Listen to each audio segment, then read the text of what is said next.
ప్రచారంలో భాగంగా వారి అభ్యర్థి నామినేషన్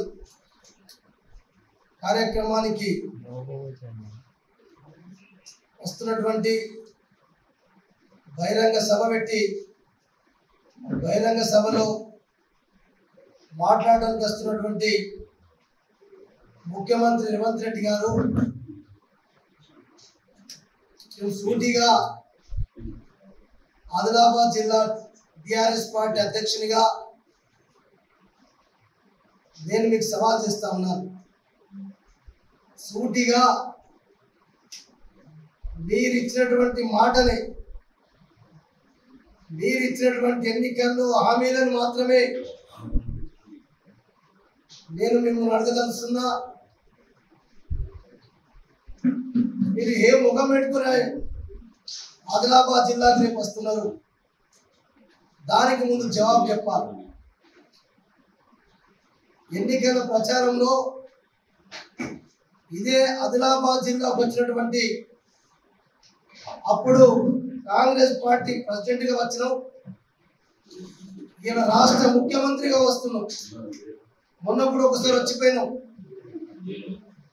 ఏం చేసినామని ఏం మొహం పెట్టుకొని ఆదిలాబాద్ జిల్లాకు వస్తున్నావో చెప్పాలని చెప్పి మేము ఆదిలాబాద్ జిల్లా శాఖ తరఫున రేవంత్ రెడ్డి గారిని సూటిగా ప్రశ్నలు అడుగుతా ఉన్నాం. మీరు రైతులకు మీ సోనియా గాంధీ గారి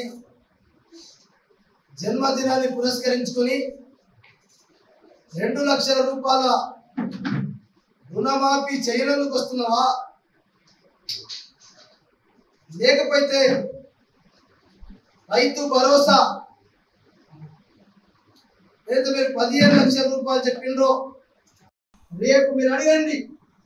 రేపు ముఖ్యమంత్రి రేవంత్ రెడ్డి గారిని నిలదీయండి అని చెప్పి అందుకొరకే అప్పీల్ చేస్తున్న ప్రజలందరికీ.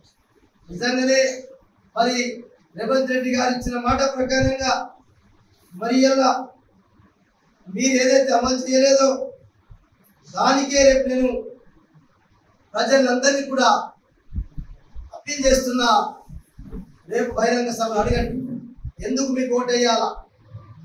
మీరు ఇచ్చినటువంటి మాట ఒక్కటి కూడా అమలు చేయనందుక 100 రోజులలో 6 టాలెంట్లు చేస్తామని చెప్పి ఒక్కటి కూడా అమలు చేయనందుక కేసీఆర్ గారి ప్రభుత్వం ఉన్నప్పుడు 7,500 కోట్ల రూపాయలు ట్రెజరీలు వేస్తే మరి మీ మంత్రులు మీ అందరు మంత్రులు స్వయంగా కాంట్రాక్టర్స్ ఉన్నారు కాబట్టి వాళ్ళ బిల్లు లేపుకొని ఇచ్చినందుక 7,500 కోట్లు కాజేసినందుక ఎందుకు ఓటేయాలని చెప్పి రేపు అడగవలసిన అవసరం ఉందని చెప్తున్నాం. మీరు నిన్న ఏదైతే ఇందరం వెళ్ళి గట్ట మనందరికీ తెలుసు, చంపిందే కాంగ్రెస్ వాళ్ళు. అమాయక ఆదివాసులను పొట్టలు పెట్టుకున్నారు. వందలాది మందిని పొట్టలు పెట్టుకొని అధికారికంగా ఒక 13 మంది చనిపోయిందని చెప్పి అధికారిక లెక్కలిచ్చింది. ఆ రోజు కూడా కాంగ్రెస్ పార్టీ ప్రభుత్వ హయాంలోనే కాల్పులు జరపడం, స్తూపం కడితే స్తూపాన్ని కూడా కూల్చేసింది కాంగ్రెస్ పార్టీ ప్రభుత్వమే. మళ్ళా స్వయంగా స్వచ్ఛంద సంఘాలందరూ కలిసి కట్టుకున్న స్తూపం అప్పుడు కేసీఆర్ గారి ప్రభుత్వం తెలంగాణ వచ్చినాకనే అక్కడ ఆంక్షలు ఏం లేకుండా ఇలా 10 ఏళ్ల నుంచి స్వేచ్ఛగా ఆదివాసీ అమర వీరులకు జోరు అర్పించడానికి ప్రజలు స్వచ్ఛందంగా వెళ్తున్నారంటే అదొక కేసీఆర్ పుణ్యమని చెప్తున్నాం. అందుకొరకే ఇలా నిన్న వచ్చి సీతక్క గారు మంత్రులు హంగామా చేస్తున్నారు. మీరు చేసిందే, చంపిందే మీరు. ఇప్పటికీ రక్తపు మరకలు ఉన్నాయి.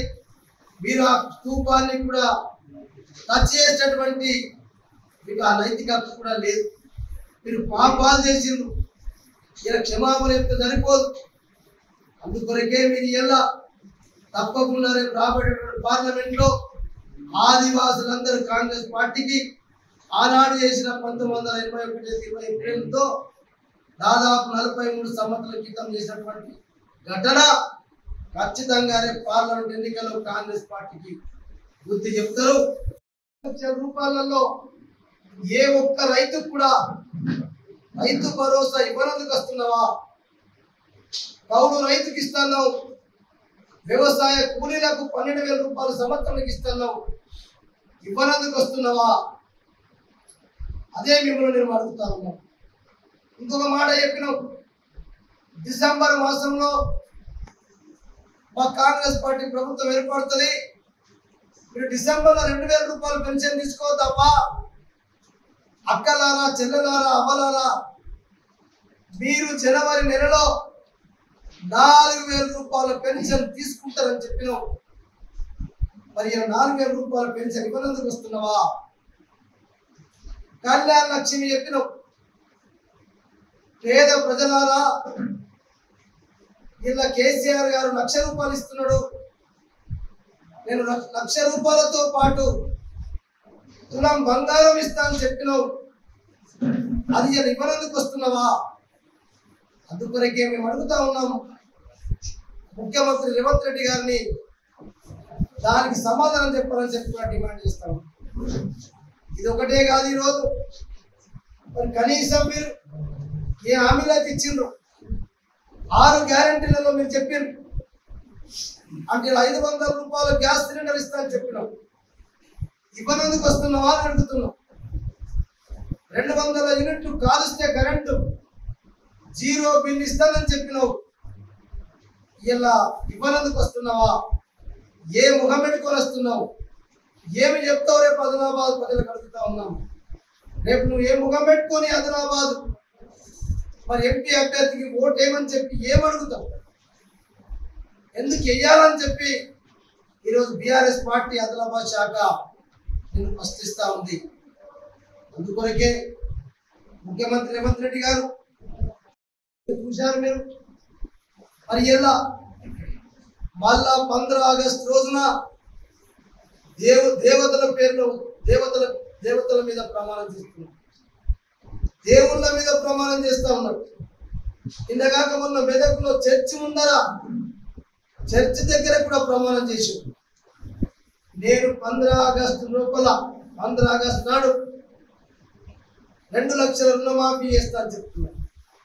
నేను అడుగుతున్నా రేవంత్ రెడ్డి గారు, ముఖ్యమంత్రి గారు, ఒకవేళ మరి 15 ఆగస్టు నాడు 2 లక్షల రుణమాఫీ చేస్తా అని చెప్తున్నావు కదా, రేపు ఆదిలాబాద్ సభలో చెప్పు, నేను 2 లక్షల రుణమాఫీ 15 ఆగస్టు లోపల చేయకపోతే నేను నా ముఖ్యమంత్రి పదవికి రాజీనామా చేస్తాను చెప్తావా?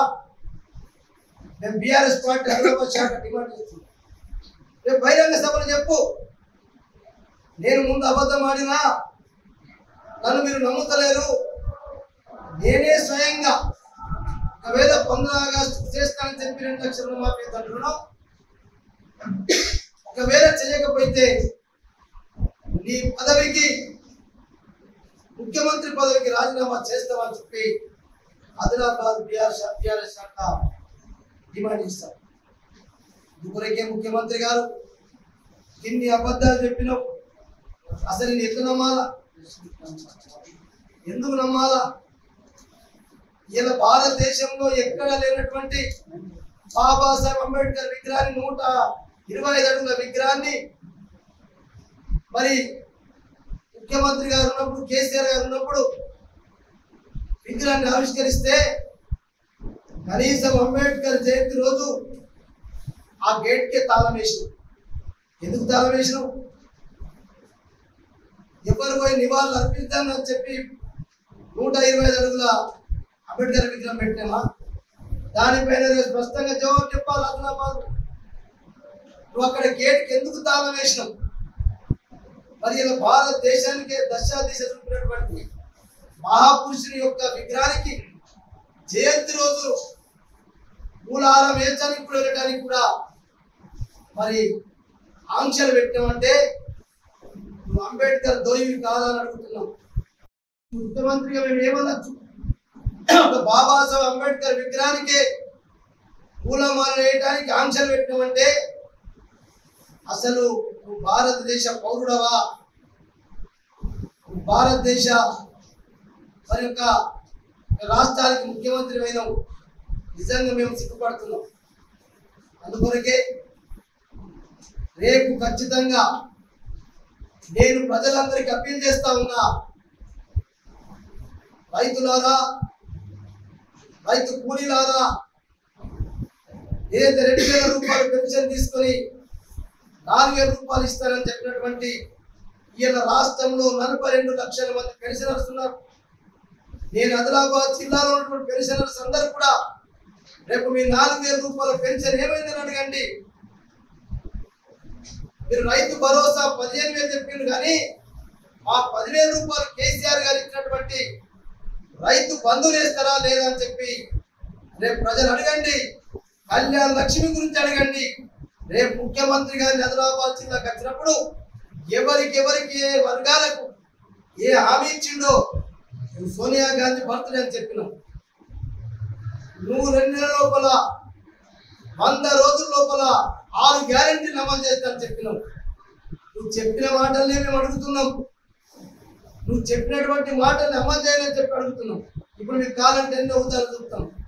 ఒక నెలలో 200 రూపాయలు 2,200 యూనిట్ గాంధీనగర్ జీరో బిల్ వచ్చింది. మళ్ళీ ఇప్పుడు జీరో బిల్ రాలేదు.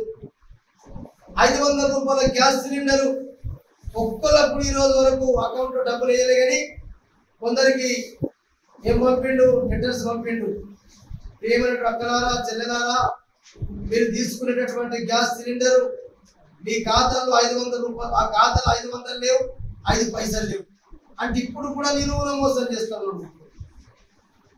ఇంత పెద్ద అబద్ధాల కోరు, అబద్ధాల ముఖ్యమంత్రి మరి రేవంత్ రెడ్డి గారు ఖచ్చితంగా నేను మా ఆదిలాబాద్ జిల్లా ప్రజలందరినీ కూడా మీరు యువ వికాసం కొరకు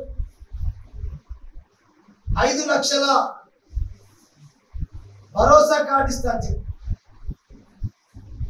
విద్యార్థులందరికీ విద్యా భరోసా కార్డు ఇస్తాను. అది మనందుకు వస్తున్నావా? లేకపోతే రోజు అబద్ధాలు ఆడుతున్నావు. 30,000 ఉద్యోగాలు ఇచ్చింది గతంలో ఉన్నటువంటి ప్రభుత్వం, కేసీఆర్ గారి ప్రభుత్వం. రోజు లేస్తే అబద్ధాలు ఆడుతూ ఉన్నావు. ఆ కేటీఆర్ గారు కూడా ముందు చెప్పిండు, ఈ కథ పెళ్లి చేసుకోక ముందు పిల్లలు పుట్టినట్టు చెప్తా ఉన్నావు. నువ్వు ఒక నోటిఫికేషన్ ఇవ్వకపోతివి, ఒక పరీక్ష పెట్టకపోయితివి.